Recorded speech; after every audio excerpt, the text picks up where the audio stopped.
क्रम सड़क सुरक्षा एक लाइन है सरकार की योजना में, जियो और जीवन दो।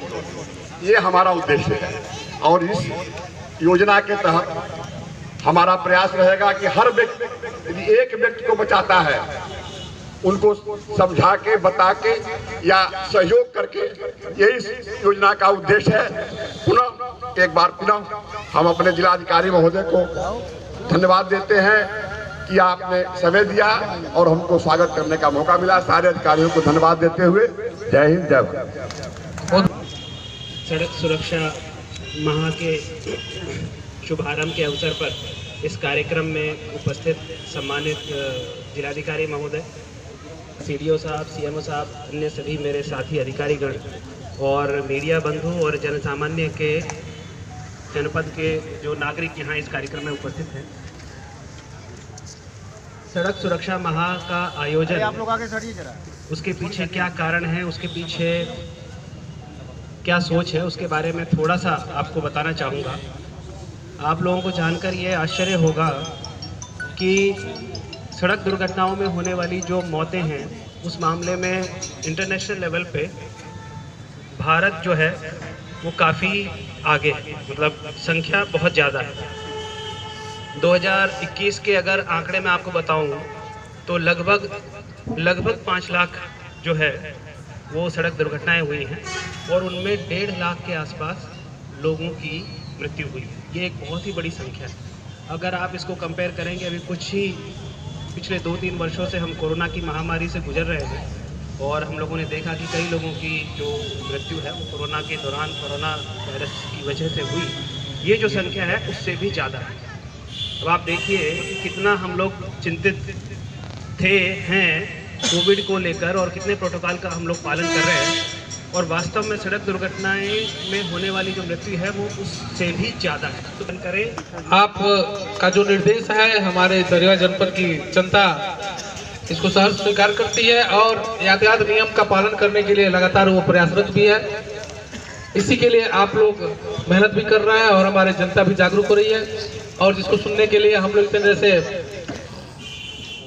इंतजार कर रहे थे। इस जनपद के यशस्वी आदरणीय जिलाधिकारी महोदय, मैं आपसे बस निवेदन करूंगा कि आशीर्वाद के लिए 2 शब्दों में हम लोगों को संबोधित करने का कष्ट करें और आगे शपथ ग्रहण भी सर होना है आपके द्वारा, तो संबोधन के बाद सर शपथ ग्रहण कराने का आगे सटिए आप लोग, जिलाधिकारी आगे सट जाइए, आगे सटिए आप लोग। सड़क सुरक्षा सप्ताह और माह के इस प्रारंभ होने के अवसर पर उपस्थित पुलिस अधीक्षक महोदय, हमारे मुख्य विकास अधिकारी, मुख्य चिकित्सा अधिकारी, अधीक्षण अभियंता, लोक निर्माण विभाग, हमारे CNPWD, DIS साहब, अन्य सभी अधिकारीगण और विशेष रूप से हमारे संभागीय परिवहन अधिकारी आशुतोष जी और यहाँ पर उपस्थित हमारे सभी सम्मानित आगंतुकगण।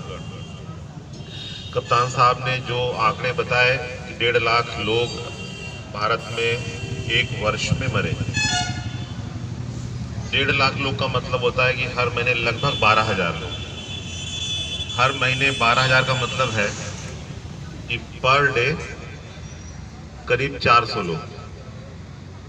पर डे 400 लोग का मतलब होता है कि पर घंटा करीब 15 लोग।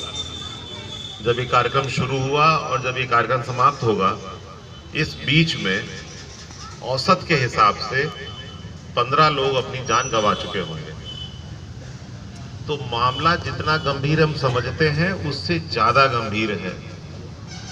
कोई भी और देश इतना बड़ा लॉस बर्दाश्त नहीं कर सकता कि वहां पर जो सबसे अधिक युवा, सबसे अधिक प्रगतिशील, भ्रमणशील, उत्पादक वर्ग, युवा वर्ग के 1.5 लाख लोग मर जाएं और हम लोग कुछ ना करें। आबादी जरूर ज्यादा है लेकिन हर व्यक्ति किसी का भाई, बहन या कुछ भी है। 31 दिसंबर को पूरे भारत में, दुनिया में उत्साह का माहौल रहता है। लेकिन 1 जनवरी की सुबह को बहुत लोगों ने ये पढ़ा होगा कि दिल्ली में एक लड़की का एक्सीडेंट हुआ, 5 लोग उसको घसीट ले गए, वो दारू पिए हुए थे। पंजाब में 5 लोग 160 किलोमीटर की स्पीड से गाड़ी चला रहे थे, वो मारे गए। तो क्या उनके घर वाले इस आंकड़ों को सिर्फ आंकड़ों की तरह देख पाएंगे कभी? हम और आप शायद सौभाग्यशाली हैं कि हमारे घर में ऐसा नहीं हुआ और शायद हम लोग इन आंकड़ों को इस तरह से देख पा रहे हैं। परंतु जहां पर ये घटना हुई उसका क्या असर होगा उस परिवार में, उसकी प्रतिपूर्ति करना ये संभव हो ही नहीं सकता है।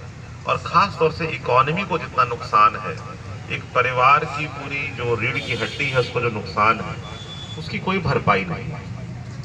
उसके बाद भी हमारे देश में ऐसा विरोधाभास है कि मोबाइल में स्क्रीन गार्ड पे बहुत ध्यान रहता है, लेकिन सर पर हेलमेट लगाने के लिए पुलिस को डंडा लेके खड़ा होना पड़ेगा। उनसे लोग उलझने को तैयार हैं कि हम तो यहीं तक जा रहे थे बस 2 ही किलोमीटर, कि अगर 2 किलोमीटर में गिरेंगे सर के बल तो सर बच जाएगा, जब 20 किलोमीटर के लिए जाएंगे तो सर नहीं बचेगा। तो ये तर्क, ये कुतर्क, ये ज्ञान आखिर हमारा किस काम का है? सड़क सुरक्षा माह में जब तक आप इस बात को एहसास नहीं करेंगे कि आखिर पुलिस विभाग का क्या स्टेक है कि आपकी जान बच जाए, तो हमारा दायित्व है, हमारा शासकीय कार्य है। लेकिन सामाजिक रूप से जब तक आप सब ये नहीं तय कर लेंगे और आप सब अगले वाले व्यक्ति को अपने परिवार में ये तय नहीं कर लेंगे कि हाँ साहब हमें सड़क सुरक्षा के मानकों को मानना है क्योंकि इससे हमारे परिवार की बचत है। घर से निकलने वाला लड़का या लड़की बिना हेलमेट के क्यों निकल रहा है? क्या ये जिम्मेदारी सिर्फ कप्तान साहब की, एसडीएम साहब की, डीएम साहब की, एआरटीओ साहब की है कि आपके लड़के को हेलमेट लगवा दें? और आपकी जिम्मेदारी नहीं है कि घर से निकलते समय आप देख लें कि हेलमेट लगाया कि नहीं लगाया?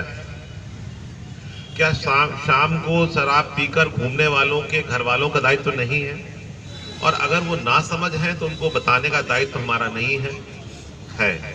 इसी क्रम में जो शिक्षा विभाग है, राजकीय इंटर कॉलेज के मेरे ख्याल से बच्चे एनसीसी के और अन्य के हैं, डीआईएस साहब से मैं चाहूँगा कि अगले कुछ 30 दिनों में इस बात को आगे बढ़ाएं कि आखिर ये समस्या गंभीर है। और जैसा मैंने कहा कि अगर 1 घंटे में जिस देश में 15 लोग मर जाएं रोड एक्सीडेंट से, तो ये बहुत ही अनफॉर्चुनेट है, तो प्रॉब्लम बहुत सीरियस है।